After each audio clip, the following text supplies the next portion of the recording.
Gente, ¿cómo están? Espero que anden bien. Hoy tenemos un programa especial. Ya sé que la semana pasada tuvimos una semana muy especial, pero hoy vamos a hacer un homenaje a una de las grandes escritoras argentinas. Me refiero a Eve Ugart. Ella fue una gran cuentista y fue una gran cronista que se nos fue a fines del año pasado y queremos rescatar esta charla que mantuvimos con ella. Eve Ugart también estuvo en el Todos Somos Raros, pero tuvimos antes una charla que las invito a ir ahora. Con nosotros está la gran maestra, la gran escritora Eve Ugart. Estamos llamando a Buenos Aires, del otro lado del teléfono tenemos nada menos y nada más que a la escritora argentina Eve Ugart. Eve, ¿estás ahí? Estoy ahí. ¿Cómo andás? Muy bien. Eve Ugart, tomamos contacto no solamente a través de tus cuentos, sos una escritora de cuentos básicamente y de crónicas, a través de ese libro de Liliana Villanueva que es Las clases de Eve Ugart. A mí una de las cosas que más me llamó la atención en el comienzo es que vos planteás que no hay escritores, hay personas que escriben. Eso Claro. ¿qué significa eso? Yo creo que se ha supervalorado el papel del escritor. Creo que no solamente supervalorado, sino también que está un poco como idealizada la figura del escritor. El escritor es una persona que escribe y al mismo tiempo paga impuestos, y al mismo tiempo tiene hijos, tiene afectos, tiene cosas, tiene 80.000 roles. Pero entonces cuando se considera que es un escritor, se considera que es el escritor, es decir, se lo ve platónicamente. Y eso contribuye a un equívoco. ¿Y el equívoco cuál sería? Porque yo pensé cuando leí esto que Unamuno también había hecho en su momento: yo no soy un escritor, soy un hombre que escribe, Sí. Soy más allá de eso, ¿no? Pero Unamuno vivía escribiendo de todo, ¿no? O sea, artículos, libros, filosofía, poesía, novela, era un grafómano, ¿no?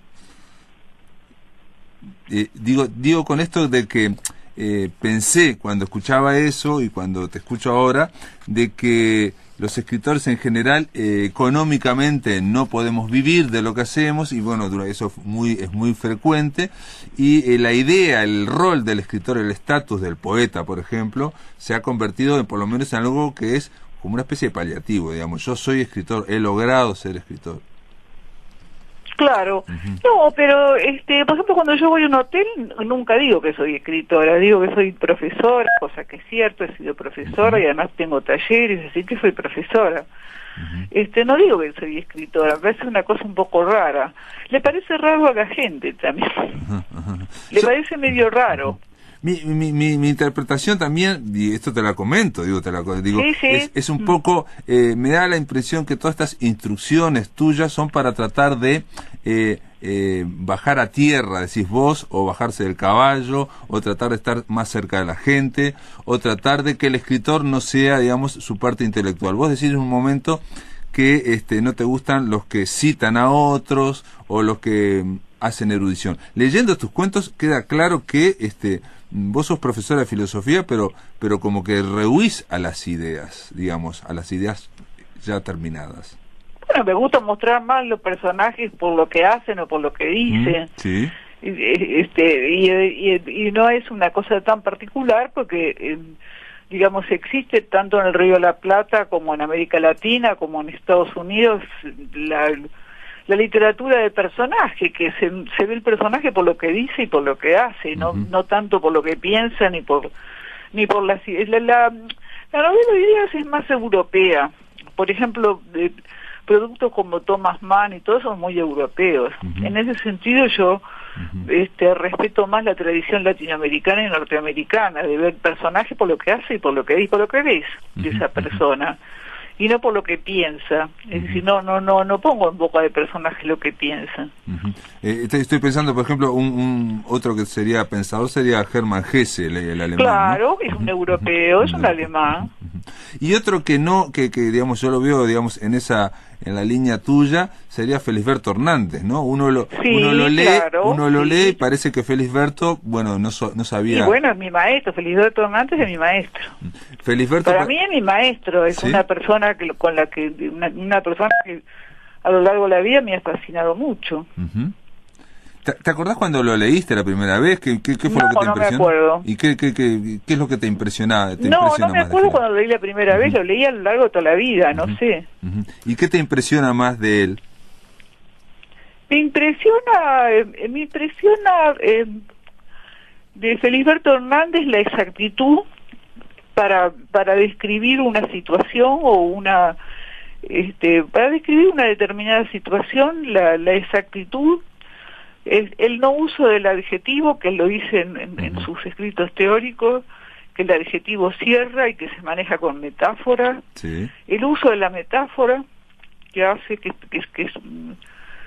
es mucho más, digamos, hace visible mucho más una realidad que no el adjetivo, que el adjetivo cierra. Si yo digo una mujer que es rubia, dice, no voy a saber lo rubia que es. ¿Qué clase de rubia es? Porque hay muchas clases de rubia. Entonces uso una metáfora. Es rubia del color de tal cosa. Y eso me resulta sumamente interesante. Eve, decís una cosa aquí, digamos, en este libro de Liliana Villanueva, sí, sobre Felisberto, que para mí es una gran novedad. Yo soy me encanta Felisberto, ¿no? Sí. Y creo que como todos los grandes autores siempre está todavía no ha sido asimilado, ¿no? Siempre falta algo, ¿no? Siempre hay un enigma atrás, ¿no? Sí. Y decís algo que a mí me llamó la atención, de que antes de que se redondee el concepto, la idea, como que hay que frenar antes de redondear un concepto o antes de redondear una idea, porque ahí está la literatura, no después. Y porque la literatura está en el detalle, y el concepto cierra, el concepto es abstracto. Entonces, el tema del literato para mí es el tema del detalle. Es decir, me doy cuenta cuando un alumno de taller va a ser bueno porque tiene 80 frases de cajón y una frase en la que le veo la pata a la sota de que ha captado un detalle, ha captado una cosa concreta de una manera especial. En el detalle está el arte del que escribe. Concepto, para escribir concepto escribe un ensayo. Bueno, pero digo, estoy pensando en voz alta, digamos, alguien puede describir con detalle una narración y también puede cerrar un concepto. A mí lo que me gustó, que señalabas y pones como ejemplo a Felisberto, es que Felisberto se frena, o yo diría que antes de terminar un concepto no se frena Felisberto, sino que agarra para otro lado, ¿no? Cuando ve que se está se frena y agarra para otro lado porque no quiere conceptualizar, no le conviene para lo que tiene que escribir. Cuando describe en los tiempos de Clemente Collins, describe cómo era en su infancia, supongo que es en el Prado el asunto, no me acuerdo. Sí, en el Prado, es en el Prado. Y describe las quintas anteriores, y después las quintas cuando él era chico y en que se convirtió después, cuando se lotea, que se parcializa todo, se hacen parcelas, etcétera, y no le gusta, dice, no voy a permitir que mis ojos miren esta nueva realidad. No le gusta, evidentemente, pero no quiere hacer un concepto. No quiere decir que eso es chabacano o es pobre o lo que fuera, nada. No voy a permitir que mis ojos lo miren. Eso es lo que dice. Genial, sí. Es decir, lo dice de otra manera, pero vos te das cuenta de lo que le pasa. Claro. Y no quiere conceptualizar, no dice esto es vulgar y es chabacano, y lo otro era más lindo, más armónico y más fácil de ver, por ejemplo. Claro, no da esa información directa, sino No da información directa, claro. No da información directa. Es muy conciso en los movimientos del pensamiento y de la mente y del alma, diría yo, pero siempre siguiendo ese camino de no cerrar, ¿no? De no exactamente, sí. De no concretar. Claro, sí. Ahora, en tus cuentos, Eve, vos sos como muy concreta, ¿no? Vos vas avanzando, digamos, también, aunque nunca se sabe bien para dónde, ¿no? Van avanzando los cuentos, pero sos muy concreta en lo que está pensando, en lo que está sintiendo de repente esa persona. Puede ser, no sé. Igual creo que la historia de no cerrar conceptos también está muy clara en tus cuentos, ¿no? Porque los finales, sobre todo, uno queda, digamos, pensando, ¿no? Es como me pasó parecido a Felisberto, que de repente viene otra línea y emerge al final, ¿no? Sí. No sé si es los finales son muy difíciles, los finales son los más difíciles de hacer. En los cuentos son en los cuentos y en las crónicas de viaje también, para mí lo más difícil son los finales. Porque el final es despedirse. Sí. Y a nadie le gusta mucho despedirse. Pero vos decís que los cuentos tienen que cerrar, tienen que ser como redondos, digamos, ahora hablando, Sí, y las crónicas pero es no. difícil. Pero es difícil, tiene que cerrar, pero es difícil hacerlo. Al final es la parte más difícil. El final es una despedida. Y despedirse es difícil. ¿No viste esa gente que va a tu casa y que se despide y después vuelve y te viene toca el timbre y te viene a contar alguna otra cosa? O algo así? No puede despedirse. Sí. De acuerdo. ¿Y a los, Sí, de acuerdo, estoy pensando también. O dos amigos que se quieren tanto que se van despidiendo. Yo te acompaño a tu casa y después yo te acompaño a tu casa. De una casa a la otra, claro, te acompañabas de una casa a la casa del otro cuando tenías 14 años, ¿o no? Sí, es así, sí.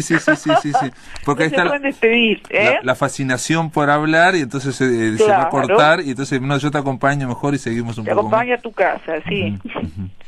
Sí, es eso. En un momento decís una frase acá que la voy a traer en medio a los prepos, dice: el papelón es una cuestión social porque desnuda un repertorio. Eso lo trabajó muy bien Felisberto Hernández. Sí, en el personaje justamente de Clemente Collins, en esa Petrona, que él pone una de la familia, que todas las cosas eran un papelón. Que digamos, es una cosa ético-estética. Un papelón, digamos, una cosa mal hecha es un papelón, porque queda mal, pero puede ser tanto una cosa estética que avergüences y que se te caigan las medias en la calle o algo así, como puede ser un robo, qué sé yo, una cosa así, para ella, para ese personaje era un papelón. Y es del Río de la Plata eso. Pero vos decís esta frase que porque el papelón es una cuestión social porque desnuda un repertorio. Y sí, porque yo bueno, pero te digo lo que estoy pensando en este momento. Es una cuestión donde no se discrimina lo ético de lo estético. Ah, perfecto. No se discrimina. Ah, entendí. Tanto puede ser un papelón que te agarran robando o como que se te caigan las medias. Eso es la idea de papelones del Río de la Plata. De las dos orillas, la misma apreciación hay. Sí. Vos decís que los escritores, bueno, ahora estamos hablando en general, ¿no? Los escritores muchas veces quieren demostrar, dice, y hablas del Río de la Plata, dice, nos imponemos la obligación de saber, quizás porque tememos pasar por estúpidos, pero la literatura no sirve para demostrar nada. Esa parte no me acuerdo. No me acuerdo yo. Muy bien. Pero bueno, Está muy bien. Y hablas del diálogo, esto me llamó tan la atención. La piedra de toque para medir a un buen escritor es el diálogo. Y decís una cosa... Lo que pasa que es interesante, pero no somos buenos dialoguistas. También en el Río de la Plata. El mejor escritor de ustedes para mí, que Felisberto Hernández, no es dialoguista. No, para nada. Sí. Borges no es dialoguista. No. ¿Sí o no? No, tampoco. No es dialoguista. No. Entonces hay pocos buenos dialoguistas. Eso es un tema que viste que lo pensamos en talleres y hablamos, pero no terminamos de dilucidar por qué es que nosotros no somos buenos dialoguistas. Sí, el Hebrero, por ejemplo, estoy pensando, él desconfiaba del diálogo porque decía que el diálogo no era como ficticio, era artificioso en español, hablaba en castellano, decía. No, pero ¿por qué no? Si la gente habla todo el día, dialoga todo el día en castellano. Sí. No, eso no lo creo.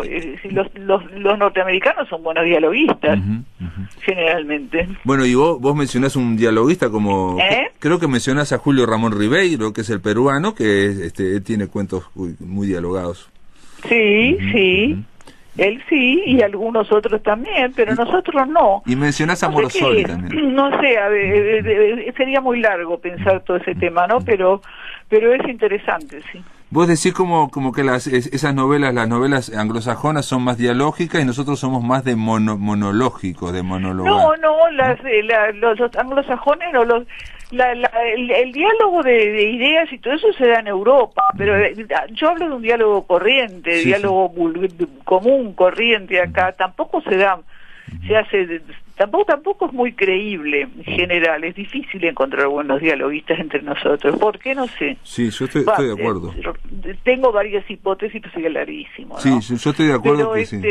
Pero los norteamericanos dialogan bien, sí. general dialogan bien, en las películas también.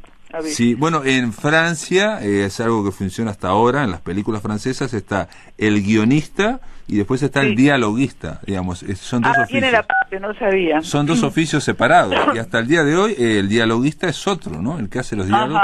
Y bueno, las películas francesas tienen unos diálogos muy geniales, ¿no? O sea, en general son muy en el diálogo habla el personaje en su forma más definitoria. Escribir es ver y cuando estamos más cerca vemos más. Decís. Escribir es ver, sí, eso sí, aprender a mirar, sí, a mirar se aprende, a mirarse, a escuchar y a mirar se aprende. Eso sí creo. Y eso sí creo que se puede, que las personas que van a un taller, por ejemplo, se pueden educar para aprender a mirar y aprender a escuchar, eso sí. Eso sí, en eso puede ayudar un profesor de taller. Lo que no puede ayudar es en hacer un escrito, se tiene que hacer solo, se hace solo. El taller es un empujón nada más, es un empujón como cualquier empujón. A lo mejor otro empujón puede ser un golpe de la vida, qué sé yo, montones de cosas, ¿no? Y hay empujones que te hacen volar y hay otros que te hacen aterrizar en el piso también, ¿no? Y por supuesto, sí, pero te quiero decir que un taller es un empujón para que te movilices, pero no es garantía de nada, eso de entrada se les dice. De acuerdo. Eve, esperame un poquito en línea, amigos, vamos a hacer una pausa, estamos en La Máquina de Pensar conversando con la escritora argentina Eve Ward. Seguimos, amigos, aquí en La Máquina de Pensar, estamos conversando vía telefónica, del otro lado del teléfono en Buenos Aires está la escritora Eve Ward, estamos conversando sobre la literatura y sobre tu literatura. Eve, en algún momento yo leí, y digo, no sé si esto es cierto o no, pero de que vos en un momento dejaste de escribir ficción y te inclinaste más por la crónica. Es cierto, últimamente, sí. ¿Y eso por qué? Últimamente, los últimos 5 o 6 años, estuve escribiendo crónicas y crónicas de viaje porque estuve viajando y me ha gustado mucho. Pero digo, o porque el cuento te cuesta más, o porque en algún momento dijiste... Porque es más cómodo, me resulta más cómodo y además es como una necesidad física de viajar y lo he hecho. Por ejemplo, el último libro que va a salir ahora en octubre por Adriana Hidalgo y es sobre comunidades indígenas en su contexto y es un mundo interesantísimo. O sea que tira más a la antropología o a la... Sí, antropología, digamos. Sí, en general yo te puedo comentar una idea que tengo, digamos, que puede ser muy falible, es que por alguna razón en Uruguay, en Argentina ahora está destacando mucho la crónica, pero yo viajé a Chile un día y hace unos 4 o 5 años y alguien me dijo en Chile, nosotros no tenemos buenos novelistas porque tenemos buenos cronistas. En Chile la crónica es algo que la gente le encanta, lee los diarios, hay crónicas que ya alguien me dijo... y bueno, Argentina tampoco, son pocos los cronistas, se cuentan con los dedos de la mano. Exacto. 4 o 5, los brasileños tienen unos cronistas muy buenos. ¿Y eso porque tiene un cronista, el mejor cronista brasileño es solo cronista, es Rubén Braga y es desconocido acá. Es desconocido, sí, yo leí Rubén Braga es desconocido acá, no está traducido y jamás escribió cuentos, escribió crónicas toda la vida y es muy bueno. Sí, a mí ya te digo, en Chile me decían que ellos a nivel de novelista no andaban tan bien, pero cronistas... sí, saben los chilenos hacer crónicas. De hecho, los chilenos han hecho una cosa que yo nunca pude hacer, que es mezclar, y lo han hecho bien, por ejemplo, su infancia bajo Pinochet, viste, todo eso, mezclar el contexto político con la vida personal, y lo han hecho muy bien. Sí, lo macro y lo micro. Cosa que es difícil, Es difícil, sí, lo macro y lo micro. Es difícil, sí, no es que, corría el año 1900 tanto y estaba Pinochet ahí, y después yo estaba jugando al valero. No, lo hacen bien. Sí, de acuerdo. Como los cronistas, es cierto.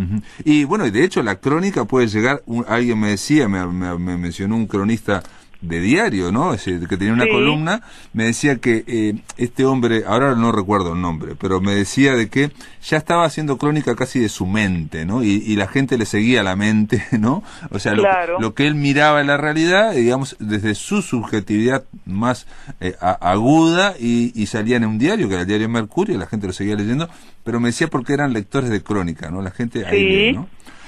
Por ejemplo, pienso ahora, te estoy escuchando y pienso, por ejemplo, que Galeano, cuando hacía esos textos que se basaban en el periodismo, pero él hablaba que era ficción o que era creación, de alguna forma era una forma de hacer algo de crónica. Ahora se han mezclado mucho los géneros, ahora los géneros se han mezclado mucho, qué sé yo, un poco...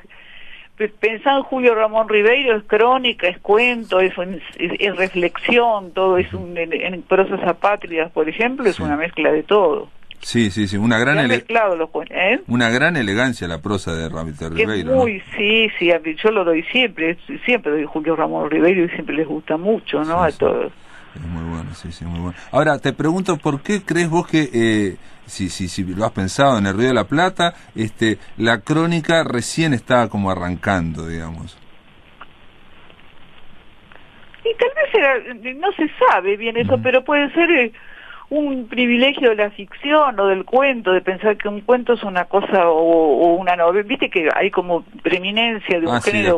De acuerdo. Si alguien dice que es novelista, es como si fuera mejor que cuentista porque escribe largo o algo por el estilo. Y si es que sos cronista. Y la crónica es alguna cosa como si fuera menor, o como se ha tenido muchas veces el periodismo como algo menor que la literatura, que son todas categorías, ¿no? Que se han puesto sobre las cosas, pero no creo, una buena crónica para mí vale de un cuento, ¿no? De acuerdo. Sí. Y aparte decís un detalle ahí, que en una verdadera crónica la primera persona está integrada y la subjetividad del cronista está integrada. Pero yo te digo, por ejemplo, en las crónicas de viaje que yo hago, en las personas que encuentro, que descubro, yo descubro expresiones y cosas que yo no las sé y no son mías, son de ellos. Entonces y situaciones y cosas que yo no hubiera inventado jamás. ¿Entendés? Por ejemplo, yo estuve, ya te digo, haciendo esas crónicas que entre paréntesis hice una comunidad es en Concepción del Uruguay, nacía cerca de Concepción del Uruguay, que ustedes con los entrerrianos son más hermanos que con los porteños todavía. Es cierto, sí. Y son charrúas y se cartean con los charrúas de Montevideo y de Uruguay, de todo Uruguay, digamos, ¿no? Es el zona de charrúas y que está absolutamente invisibilizada por la gente de Concepción del Uruguay. Es un pueblo maciá y no saben que existe ahí una comunidad. Yo me entero, busco contactos o lo que fuera. Pero te quiero decir que de repente hay situaciones o palabras, o por ejemplo Carmen de Patagones, que también los de Carmen de Patagones, los maragatos, que ustedes los tienen en San José ahí, y en Carmen de Patagones también hay maragatos, se visitan y qué sé yo, todo eso, pero vi una referente indígena que simpatiquísima, Teresa Puyén, y entonces ellos al ñandú le dicen choy, que hay. Y me dice el ñandú, el choique, qué compañero que era. Ahora fíjate, un ñandú compañero. A mí no se me ocurre que el ñandú es compañero. ¿A vos se te ocurre? No, sin duda que no. ¿Pateador? ¿O no? Come todo y patea después, ¿sí o no? Sí, bueno, pero una vez me pasó de estar en las termas del Arapey, tomando el sol al lado de una piscina, y eso me pasó. Vinieron por el campo unos 10 ñandús y pasaron cerca, caminando, ¿no? Se ve que estaban como mansos, no sé, porque pasaron al lado, pasaron caminando. Pero yo nunca vería a un ñandú como compañero. No, claro, sin duda que no. Ni como amigo. Ni como amigo, es que compañero era, me explicaba, me hablaba de estas cosas. Y más allá de esto que estás hablando y digamos de que dejaste el cuento y pasaste a la crónica, esto que estamos hablando, te pregunto un poco, ahora estoy hablando de las ideas grandes quizás. Sí. A nivel global, o bastante global, se habla de que hay una crisis de la ficción desde al principio del siglo XXI aquí, y de que mucha gente, por un lado, en los 90 se refugió en la novela histórica y ahora se está refugiando en la autoficción, que viene de lo autobiográfico. O sea, quiero decirte que la ficción parece como que está en crisis, no solamente de creativa, o de que los escritores, sino también de lectores. Yo no creo mucho en las crisis, te voy a decir por qué. A ver.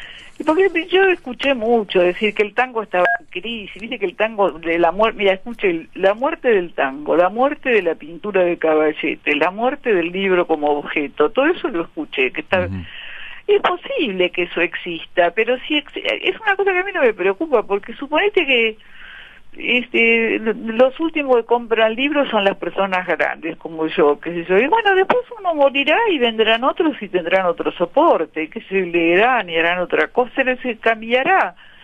Lo mismo, y en general las profecías no funcionan. Cuando dijeron que el tango iba a morir, bueno, y después el tango revivió, y la pintura de Caballete revivió, y todo eso, y con otras cosas convivió. Entonces yo no sé si la ficción desaparecerá o no lo sé, no lo sé, pero no es un tema que a mí me preocupe.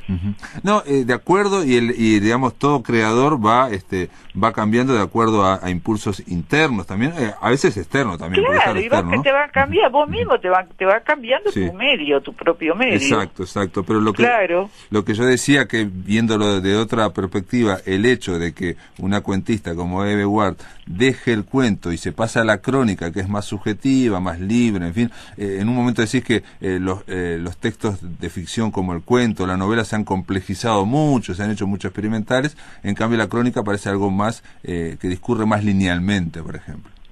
Claro, y sí, discurre más linealmente y muestra algo, digamos, parece que fuera como una fuente de aprendizaje, ¿no? Para mí lo es. Para mí, por ejemplo, ver las comunidades indígenas, he ido a América Latina, he ido a Colombia, Ecuador, a Perú, y después dentro del país, en lugares muy apartados, y bueno, tengo una idea, digamos, se me ensancha la idea de mi mundo conocido, de alguna manera, ¿no? Conozco mejor de un poco quiénes somos, ¿no?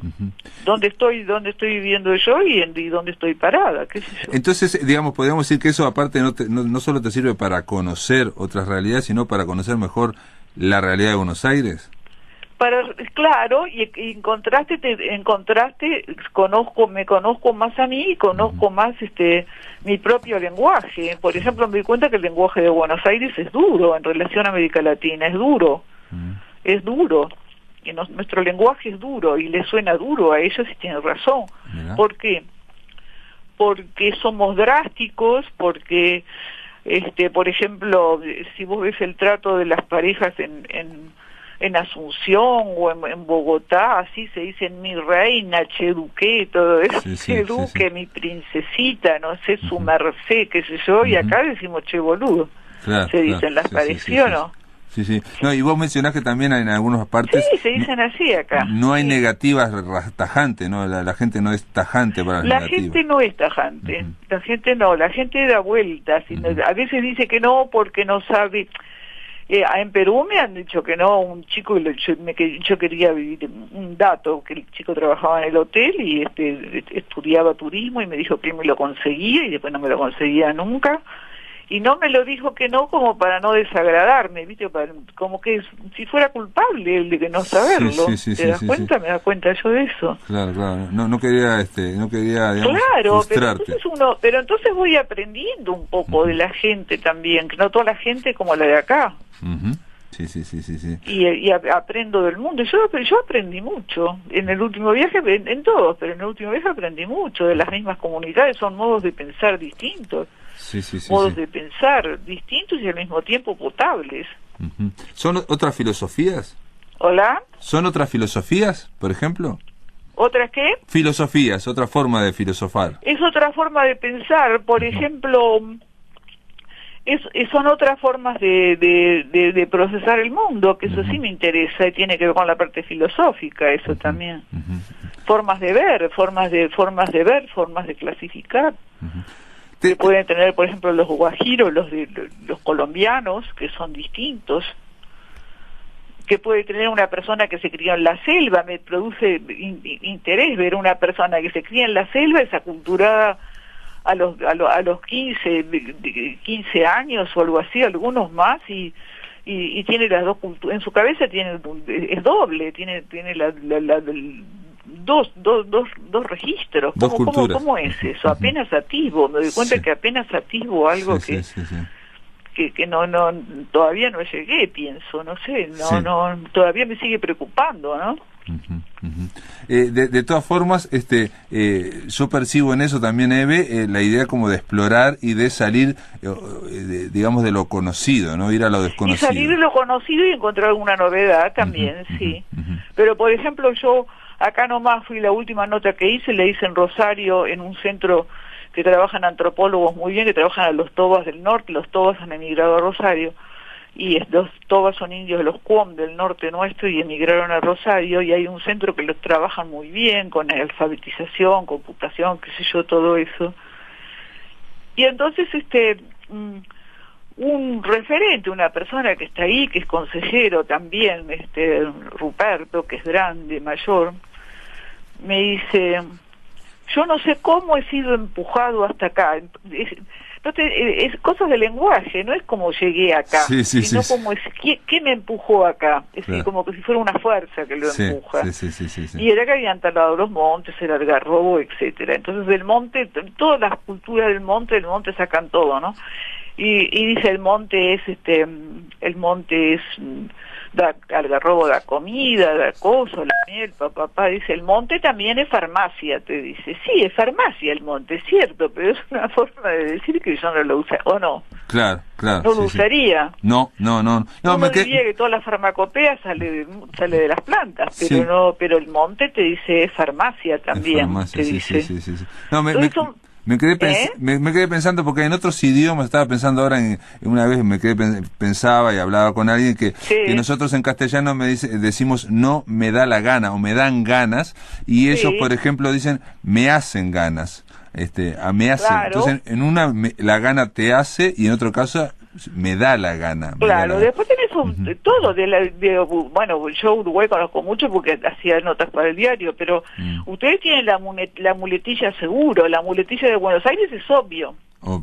Ustedes tienen seguro, ¿o no? Sí. Seguro, es tal cosa seguro, pero es quizás más simpática seguro que obvio, porque obvio es como callate, no me digas lo que ya sé, ¿o no? Sí.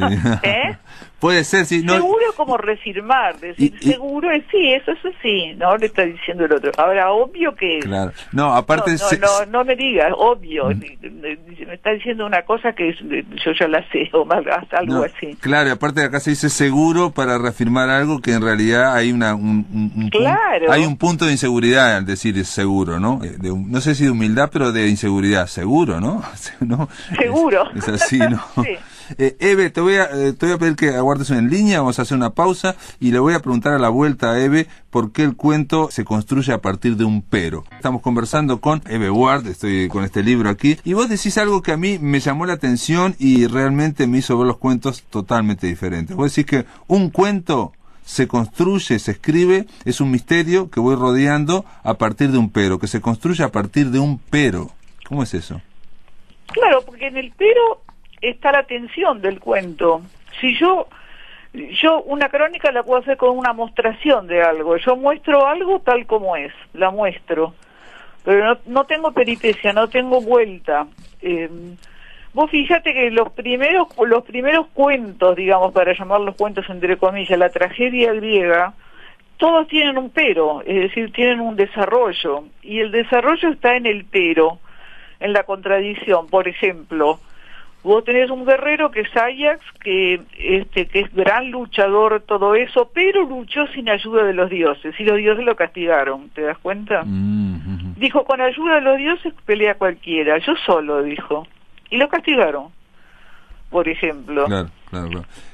Después tenés Antígona, que es muy bien, y quería enterrar en sagrado a su hermano, qué sé yo, pero no respetó la ley estatal, la castigaron. Bueno, siempre los castigan, ¿no? Pero te quiero decir, la castigaron. Y después tenés Prometeo, el héroe griego por autonomacia, tan encantador, el dador de todas las cosas a la humanidad, que le dio la cultura, le dio la luz, los barcos, la qué sé yo, qué, todo. La escritura, todo lo atribuyen mitológicamente a Prometeo. Sí. Pero desafió a Zeus, nada menos. Él era estaba en la jerarquía de los semidioses, no podía desafiar a un dios. Y se lo dio a los hombres. Y entonces al dárselo a los hombres no tenían poder, se lo dio a seres débiles, no era contrapeso de Zeus, ¿te das cuenta? Eran pobres seres mortales. Vos decís entonces ese es un pero, se ve clarísimo, la tragedia se ve clarísimo un pero. Y vas a ver que todo cuento contiene un pero.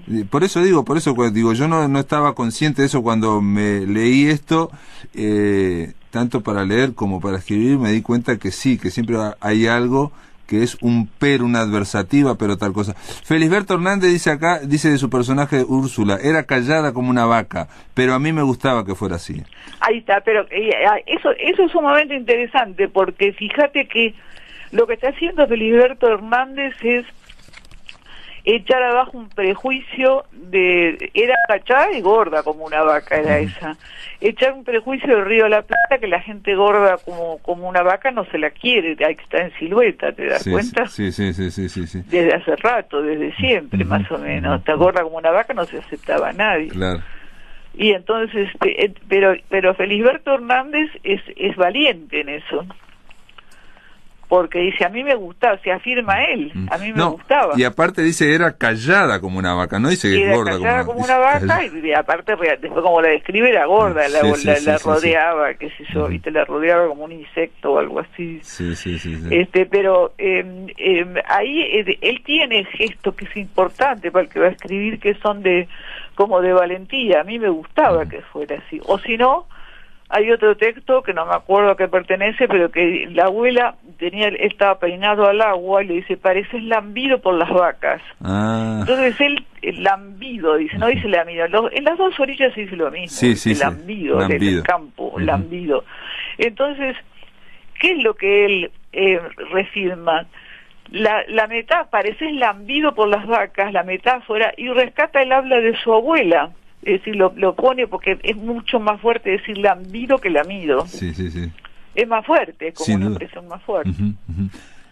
Y está bien, y la rescata. No, él es valiente, sí, es muy valiente. Pero en este caso el pero de Felisberto no era por algo que ocurriera en la acción, en la trama, ¿no? Como decís vos, ¿no? Prometeo robó, pero se dieron cuenta los dioses, no sé qué. Claro, pero en el pero de él en ese momento hay una valentía. A mí me gustaba que fuera así. No, hay una mostración de él que es valiente, que está bien. Y es un pero subjetivo en ese sentido, ¿no? Él es muy subjetivo. Sí, lo que pasa que no es el personaje, no quiere decir que le gusten todas las gordas vacas, pero en el personaje que él envía como delegado ahí para ponerlo como personaje en su parte de ahí pone eso, ¿no? Uno se en realidad el que escribe uno, aunque escriba crónicas y sean subjetivas, no es el sujeto de uno que va, sino un personaje que uno manda, ¿no? Un sujeto mandado, digamos, ¿no? Un socias de uno que manda. Pero ahí te referís a que, digamos, la B. Ward que aparece en las crónicas es un personaje tuyo. Un poco sí, un poco no, un poco sí. O sea, vos sos clara que no te estás mostrando totalmente. No es necesario que alguien se muestre totalmente, no creo que sea necesario, ¿no? Entonces, digamos, las crónicas de última también tienen un punto de ficción. Y claro, exactamente, la crónica tiene un punto de ficción. Vos sabés que te quería comentar, que hay eso lo debes conocer, hay un escritor uruguayo que tiene algunos cuentos, a veces puede ser desparejo, pero algunos cuentos extraordinarios, que es Juan José Morosoli. Sí, claro. ¿No lo conocés? Sí, claro, lo conozco, Morosoli, sí. No, es un escritor que yo siempre digo que es inasible, no sé por qué, porque me cuesta mucho entender de cómo va el cuento, qué es lo que quiere decir. No, pero tiene algunos cuentos muy buenos, tiene una veintena de cuentos que son extraordinarios. Son muy buenos, sí. Y pero acá no se lo conocía, recién ahora se hizo una edición muy modesta de los cuentos de él. Sí, me enteré también. Pero como yo lo usé siempre en taller, y viste que ahora se sabe todo por Facebook, y se repiten las cosas que uno dice y todo eso, y yo he estado en Bogotá 2 o 3 veces, en Colombia hicieron una edición hermosa de Morosoli, en Boyacá. Mirá vos. Y la hicieron muy decorosa, sin poner muchas notas al pie, solo las necesarias, viste, y con bien, con cuidado lo hicieron. Mucho más linda la de Colombia que la de Buenos Aires, la edición de Morosoli. Editaron muchos cuentos. Sí, que creo que la de Morosoli se llama Campo o algo así, le pusieron un título así. Sí, no, pero la de Buenos Aires es modesta, la edición de Buenos Aires, pero la de Colombia es buena. Es un escritor, Morosoli, que no es propiamente rural, digamos, o nativista, ¿no? Es alguien que esos cuentos están como concentrados en unas situaciones y están en una especie de pero ficción. Todo un mundo de los alrededores de Minas, todo un mundo es. Sí, ¿no? sí, de acuerdo, sí. Plantea todo un mundo de personajes notables. A mí me gusta mucho, los dos son los que más me gustan. Él es pero es al revés, digamos, es muy conciso, ¿no? Morosoli, sí, ¿no? Hay una gran concisión, ¿no? En cambio, Felisberto lo que tiene es que ese otro también podría ser Felisberto Inasible, porque nunca terminamos bien de entender, de descifrarlo, Felisberto, ¿no? Y bueno, pero tiene una cuota de misterio, que pienso que es interesante en un cuentista, o en la letra de una canción, cuando es muy descriptiva y cuando es demasiado descriptiva te aburre, ¿o no? Sí, no. Es mejor que sea alusiva. Claro. Si vos escuchás la letra de Calamaro, flaca, no me claves tus puñales en la espalda, ya te das cuenta lo que pasa, pero está bien, ¿o no? Sí. Es rara, es linda. Me parece que es linda. Sí, ahí está el misterio de la poesía, digamos, ¿no? Y está el misterio, claro, porque no te pasa a contar todo lo que le pasa. Claro. Te queda tu criterio de ver después qué es lo que le pasa a esos dos. Felisberto lo que tiene también, me parece, es que él, digamos, da ánima o digamos, anima cosas como, por ejemplo, pueden ser los pensamientos, los sentimientos, como que él está observando su cabeza, su mente, y la puede escribir, y dice, un pensamiento entró en puntas de pie, o cuando pensamiento descalzo, o había dos recuerdos que se quedaron peleando. Sí, exacto. Pero además Felisberto es un mirón total, claro. Es un observador total. Sí, y de sí mismo también, de sí mismo, porque llega a decirle que la mente, su cabeza es la coqueta y su cuerpo es el sinvergüenza. El cuerpo del sinvergüenza está muy bien, como se disocia mucho. Sí, lo del cuerpo del sinvergüenza está muy bien. Después yo había leído en una biografía de Felisberto que estaba casado con un espía español. Es increíble ese hombre, ¿o no? Es increíble, sí. Estuvo casado con una espía. Espía rusa, sí. Bueno, claro, jamás se enteró de que estaba casado con un espía. Qué bárbaro, ¿no? Y él a la vez era un fervoroso anticomunista, ¿no? Es decir, hablaba en la radio. Y también eso se explica porque un escritor es individualista, ¿viste? Hace lo suyo, hace sus cosas a su manera y todo eso. Y de repente debe haber pensado que un sistema colectivista le cortaba las plumas o algo así, ¿no? Las alas. Sí, es así. Yo hablé con la hija de Felisberto y me dijo que lo primero, lo que más le importaba era la libertad del artista y de que nadie se metiera, digamos, en su mundo. Y sí, ¿no? Bueno, claro, los regímenes colectivistas de repente se te meten, ¿no? No, pero vos, Eve, digamos, como escritora, vos a veces, te pregunto, esto es una pregunta, ¿nunca sentiste la presión de lo exterior, de lo exterior? No, porque yo escribo ese tipo de cosas que no me meto mucho con el exterior, pero de todos modos yo nunca supe poner bien el contexto político dentro de mi realidad personal. Realmente alguna vez he querido y no me ha salido bien, no lo he hecho bien, pero no lo supe hacer. Yo no lo supe hacer. Hay un cuento que no me acuerdo exactamente tuyo, que se llama Recital, es un recital de un piano y la protagonista es Eve. Se llama Eve. Es otra Eve. Es otra Eve. Es un cuento que me contó Eve Solves, otra Eve. Porque pensé si no había como una especie de homenaje a Felisberto. Estaba el piano, estaba esta Eve. Y no sé, si lo hice inconsciente. Puede ser, pero lo hice inconsciente. Porque es una chica y entonces es un concierto y ella al final... No sé. Por determinadas cosas arruina el concierto. Me lo había contado otra mujer que hacía literatura infantil que se llamaba Eve Solves. Mirá vos. Bueno, está bien saber esas cosas, también me interesan. porque, digo, de alguna forma pensé que como el narrador de Felisberto siempre es él, digamos, por más que existe un narrador ficticio y bla, bla, bla, que ya sabemos, pero la primera persona de Felisberto siempre aparece él, digamos, ¿no? Sí. ¿No? Yo creo eso, digamos, digo, lo siento, sí. digamos, ¿no? Y entonces pensé, Eve escribió un cuento de una pianista que se llama Eve también. No, pero es porque es Eve Solves. Ajá. Era una tocaya que yo era amiga en un tiempo. Perfecto. Y entonces, y el tema de la música, como vos tocas No, piano. no, música me hubiera gustado, sí, ser música, pero yo no sé nada de música, no. No sé de música, no sé tocar ningún instrumento. Me hubiera gustado, me hubiera encantado. Pero no sé tocar ningún instrumento. ¿Y te gusta la música? Porque mencionas muchas veces el tango, por ejemplo, ¿no?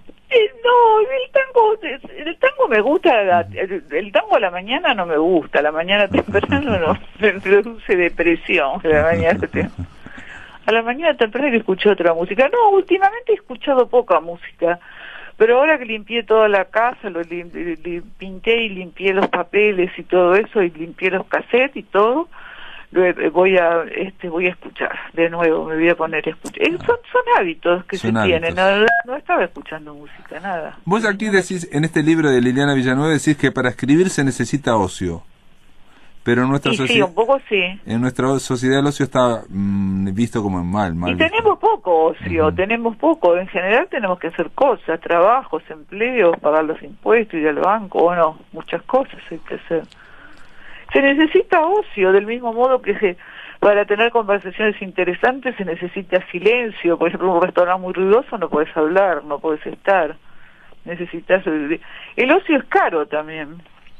Es caro el ocio. Un restaurante silencioso es más caro que uno todo lleno de ruidos, y por lo menos acá, ¿no? Sí.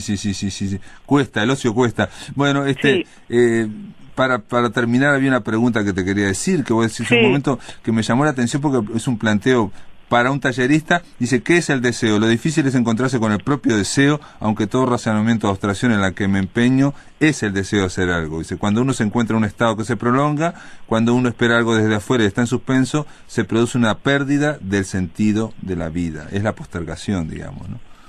A ver, no entendí bien.